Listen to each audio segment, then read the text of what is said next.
We've all been there. You're having a conversation with someone. Maybe it's about politics, maybe it's about parenting styles, or maybe it's just about which way the toilet paper should hang. And you hit this wall. You're talking, they're talking, but it feels like you're speaking completely different languages. And in that moment, you think to yourself, they just don't get it. But here's the uncomfortable truth I want you to sit with for the next 20 minutes. What if you're the one resisting understanding?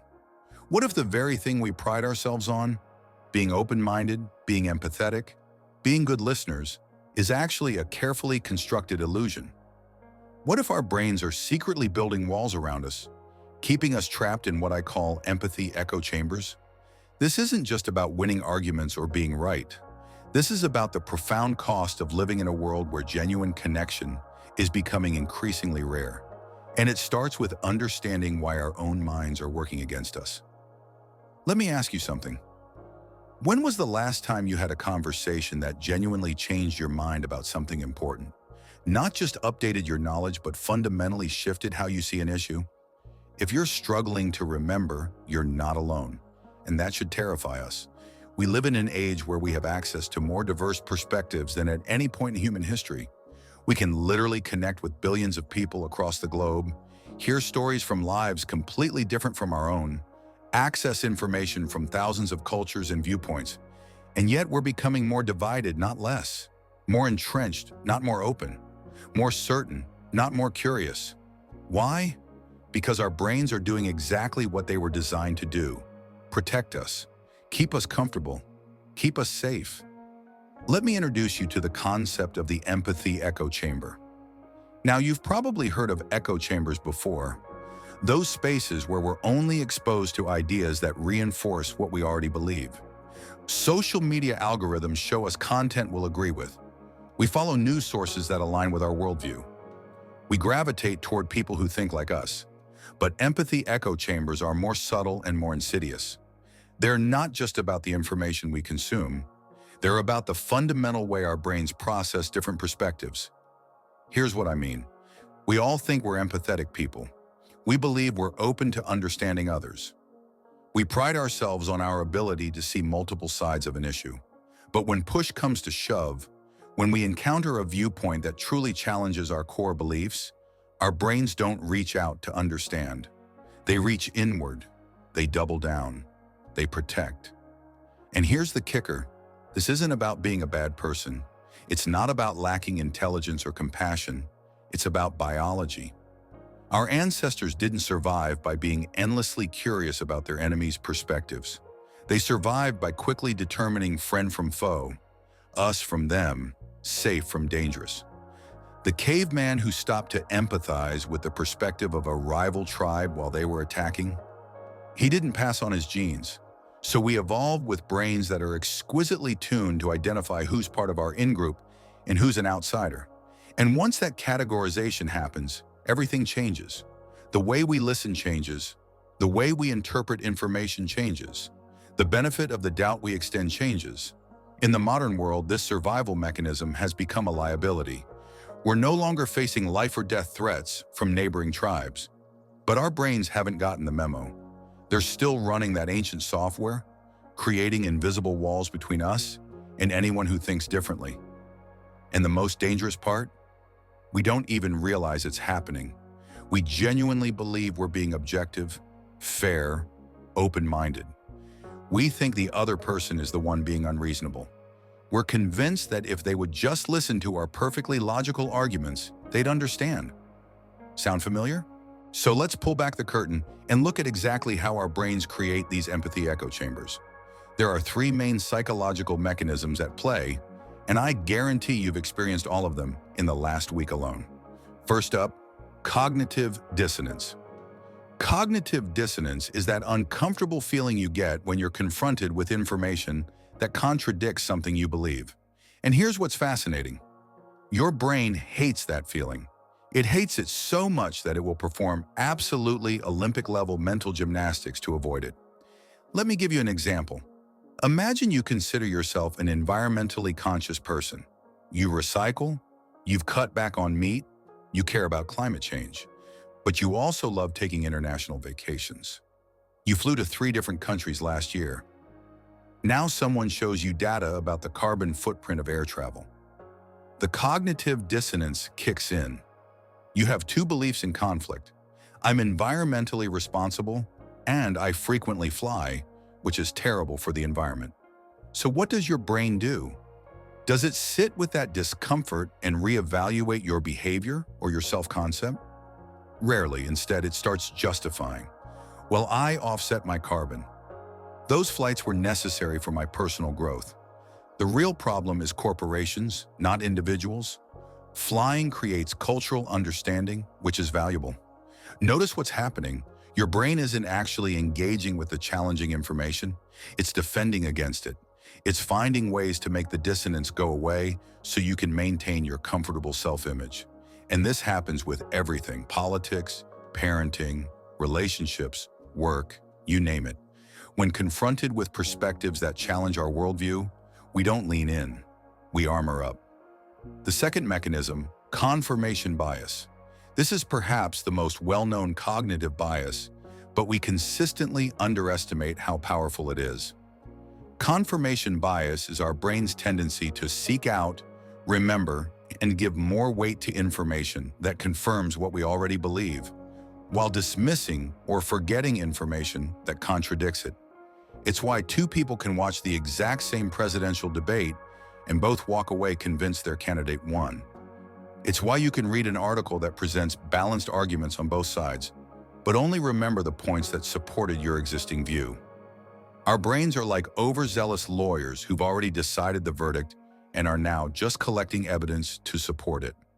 Any evidence that points the other way, dismissed as biased, flawed, or irrelevant. Here's an experiment you can try right now, mentally. Think about a political or social issue you feel strongly about.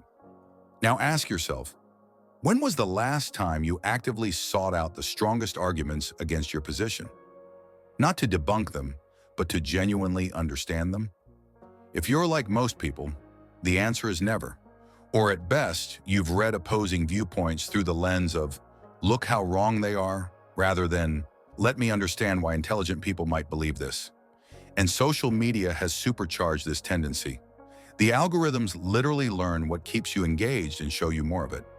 If you click on articles that make you angry about one political party, you'll see more articles about that party's failures.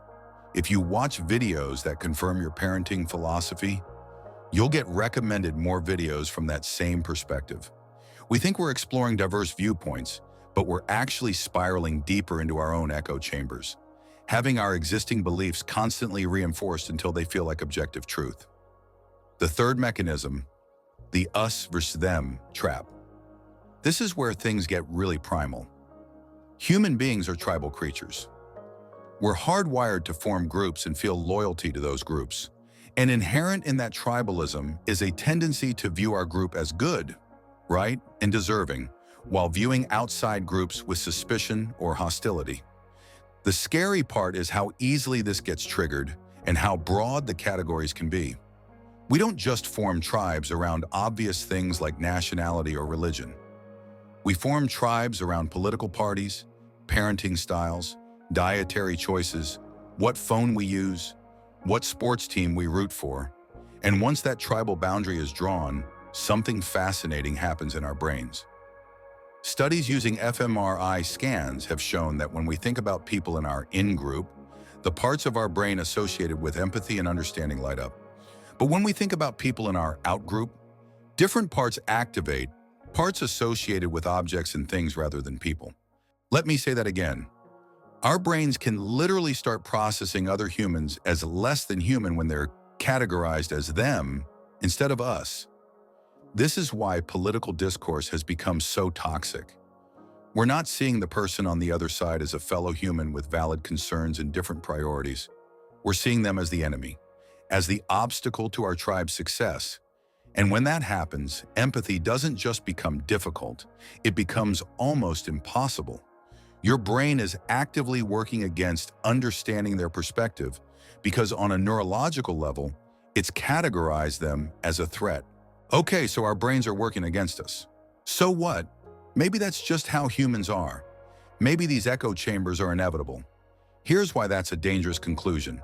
The costs of living in empathy echo chambers are profound, and they're accelerating. Let's start with personal stagnation. Growth requires discomfort. It requires encountering ideas that challenge us, perspectives that make us question our assumptions, experiences that expand our understanding. When we live in echo chambers, we cut ourselves off from the very friction that produces growth. Think about it like exercise. Your muscles don't grow stronger by doing what's comfortable. They grow when they're pushed beyond their current capacity, when they're stressed and challenged. The same is true for your mind and your character. If you only ever interact with people who think like you, who validate your existing beliefs, who reinforce your worldview, you're essentially doing mental bicep curls with a 1-pound weight. You're going through the motions of intellectual engagement without any actual development. And this doesn't just affect you individually, it affects society as a whole. Progress, real, meaningful progress, comes from the collision of different ideas, from taking the best parts of different perspectives and synthesizing something new. When we all retreat into our separate echo chambers, that synthesis can't happen. We stagnate collectively.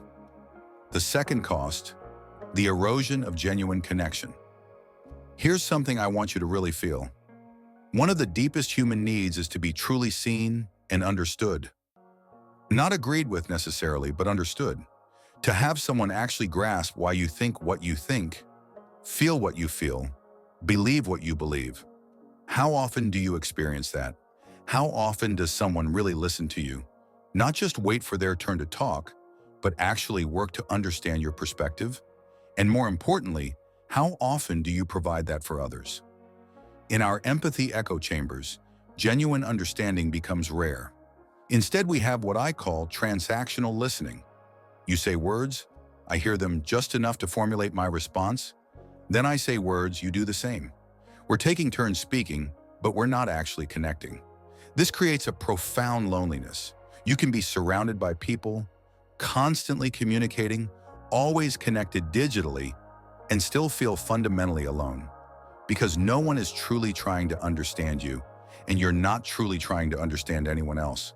And relationships, all relationships, whether romantic, familial, friendships, or professional, they all deteriorate without genuine empathy. Without the ability to step outside your own perspective and truly grasp another person's reality, relationships become shallow and transactional. The third cost, the fueling of societal divides. This is the one that keeps me up at night. We are living through an era of unprecedented polarization, not just in politics, although that's where it's most visible, but in almost every aspect of society. We can't agree on basic facts anymore. We can't have productive conversations about solutions because we can't even agree on what the problems are. We've sorted ourselves into tribes that view each other with increasing hostility. And at the root of all of this, a failure of empathy, a collective retreat into our respective echo chambers where we're absolutely certain we're right and they're wrong, we're good and they're bad, we're reasonable and they're crazy. Every online argument where someone digs in their heels, every family dinner that devolves into a political fight, every friendship that ends because we just can't talk about certain topics anymore. These are all symptoms of empathy echo chambers, and the consequences are real. We can't solve complex problems, climate change, inequality, healthcare, education, when we can't even talk to each other. When we're so busy defending our positions that we can't hear alternative solutions. When we're so convinced of our rightness that we see any compromise as betrayal. This isn't just about being nicer to each other, although that would be nice. This is about whether we can function as a society, whether we can solve collective problems, whether we can build a future that works for everyone, rather than just our tribe. The stakes couldn't be higher. So what do? How do we break out of these echo chambers when our own brains are conspiring to keep us trapped? The good news is that awareness is the first step. Now that you understand these mechanisms, you can start to notice them in action. You can catch yourself engaging in mental gymnastics or dismissing information too quickly or treating someone as other. But awareness alone isn't enough. We need practical strategies. Let me give you 3 powerful pathways to start transcending your resistance to genuine empathy. Pathway 1. Adopt the curiosity-first mindset. Here's a simple but radical shift. In your next conversation where you disagree with someone, try to get curious before you get combative. Most of us approach disagreements like debates. We're trying to win, to convince, to defend our position. The goal is to get the other person to agree with us, or at least to prove that we're right. What if instead, you approached it like an anthropologist? Your goal isn't to agree or disagree, but to genuinely understand, to map out the landscape of their thinking, to figure out not just what they believe, but why they believe it. This means asking real questions, not rhetorical ones designed to expose flaws in their logic, but genuine questions meant to deepen your understanding. Instead of, "How can you possibly believe that?" try, "What experiences led you to that conclusion?" Instead of, "That doesn't make any sense," try, "Help me understand how you see this. Walk me through your thinking." Instead of immediately countering with your own view, try, "Tell me more about that." And here's the hardest part. You have to actually listen to the answers. Not listen for flaws to attack, not listen while composing your rebuttal, but listen to understand. The curiosity-first mindset requires you to get genuinely interested in how someone else sees the world. And you know what happens when you do this? Most of the time, you discover that their perspective actually makes sense from where they're standing. You might not agree with it, but you can understand how an intelligent, well-meaning person could arrive at that conclusion. And that alone is revolutionary, because once you understand, even if you disagree, you're no longer enemies.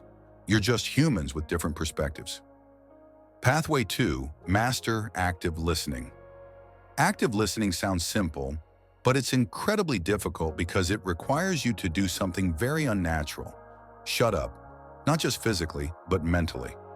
We spend so much of our conversations mentally rehearsing what we're going to say next.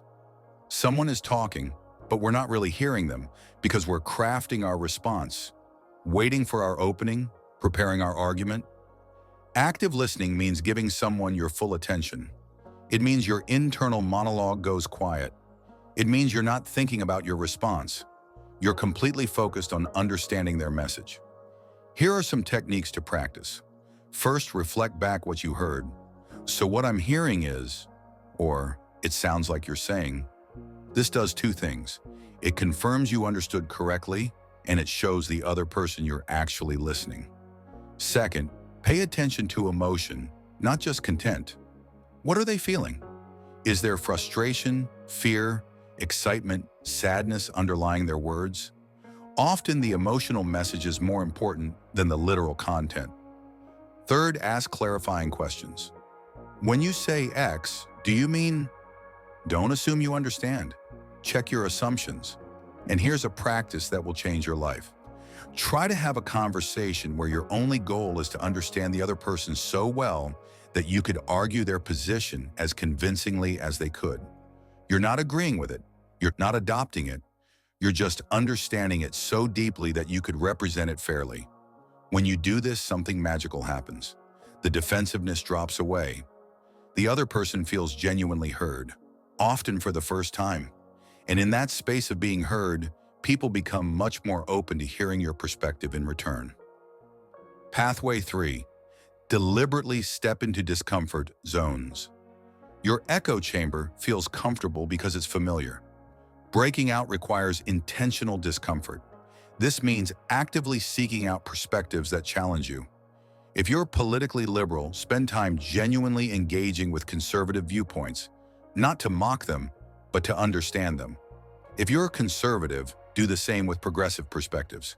If you get all your news from sources that lean one way, deliberately add sources that lean the other way. Not to balance your consumption, but to understand how the other side sees things. Join groups or communities that are different from your usual circles. Have coffee with someone whose worldview is very different from yours and ask them about it, not to debate, but to learn. Read books by authors who disagree with you. Watch documentaries from different perspectives. Listen to podcasts that challenge your assumptions. And here's the crucial part. When you feel that resistance, that voice in your head saying this is wrong, or this is stupid, or I don't need to listen to this, that's exactly when you need to lean in harder. That resistance is your brain trying to protect its echo chamber. Push through it. You don't have to agree with any of it. You might listen to all these different perspectives and come away even more convinced of your original position. That's fine. The goal isn't to abandon your beliefs, it's to understand them better by understanding the alternatives. And you know what often happens? You realize that issues are more complex than you thought, that the people on the other side aren't idiots or monsters, they just prioritize different values or have different experiences. That your own position, while still valid, isn't the only reasonable conclusion a thoughtful person could reach. That's growth. That's transcending your echo chamber. Let me bring this home by talking about what's possible when we genuinely transcend these empathy echo chambers. First, the personal benefits are profound. When you develop genuine empathy, the kind that can hold space for perspectives vastly different from your own, your relationships transform. Your marriage or partnership deepens because you're not just coexisting with someone who thinks like you. You're actually seeing them, understanding them, connecting with them at a fundamental level. Your friendships become richer because disagreement doesn't feel threatening anymore. You can explore ideas together without it becoming a battle. You can learn from each other rather than just reinforcing each other's existing views. Your professional life improves because you can collaborate more effectively, negotiate better, lead with more wisdom. Understanding diverse perspectives makes you better at pretty much everything.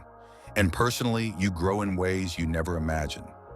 Every time you genuinely understand a perspective different from your own, you're expanding your mental universe. You're becoming more nuanced, more sophisticated, more wise.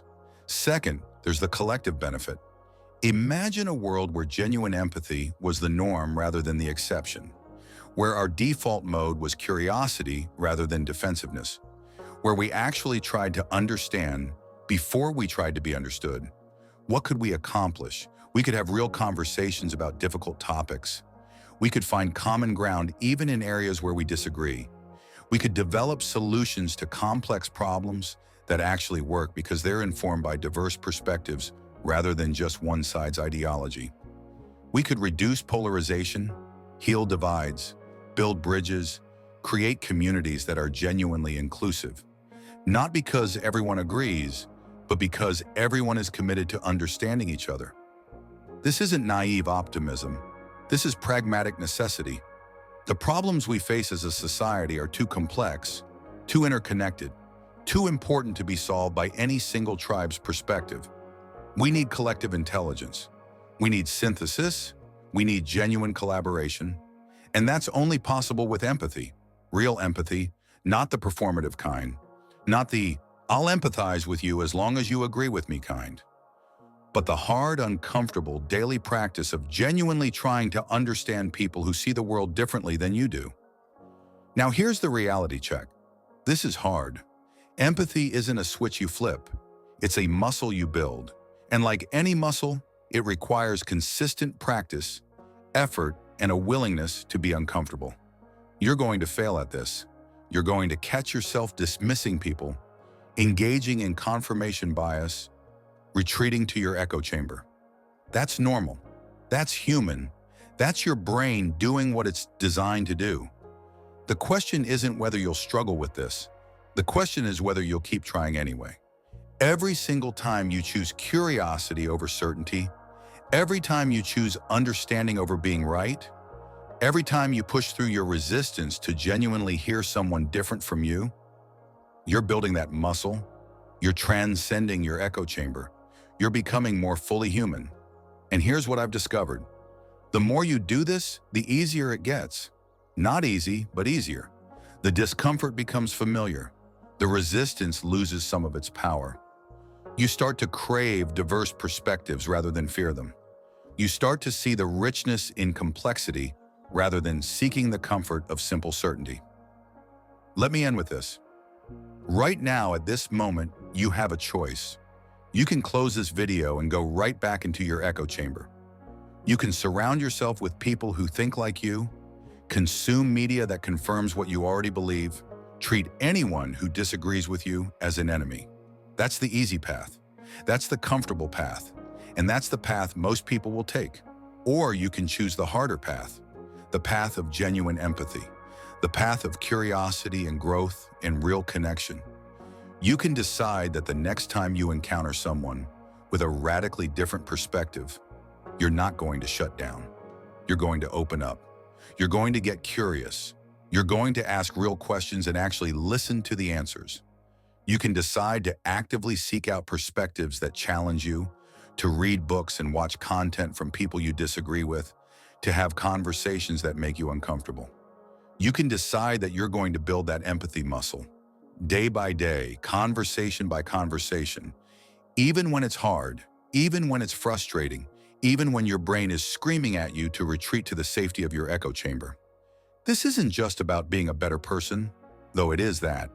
This is about building a better world, because the world doesn't change through grand gestures or revolutionary policies. It starts with you. It starts today. It starts with the very next conversation you have. The question is, are you willing to step out of your echo chamber? Are you ready to do the hard work of genuine empathy? Because I promise you this, on the other side of that resistance, on the other side of that discomfort is something profound. Real connection, real growth, real understanding. And in a world that's increasingly divided, increasingly polarized, increasingly trapped in echo chambers, that kind of genuine empathy isn't just valuable, it's revolutionary. If this video challenged you, if it made you think, if it made you uncomfortable, good. That means your echo chamber is starting to crack. Hit that like button if you're committed to building your empathy muscle. Subscribe if you want more content that pushes you to grow. And most importantly, share this with someone you disagree with, not to win an argument, but to start a conversation. Drop a comment below. What's one perspective you've been resisting that you're now willing to try to understand? Let's practice this together. Remember, empathy isn't weakness. It's the hardest, most courageous work you can do. I'll see you in the next video. Now go have a real conversation.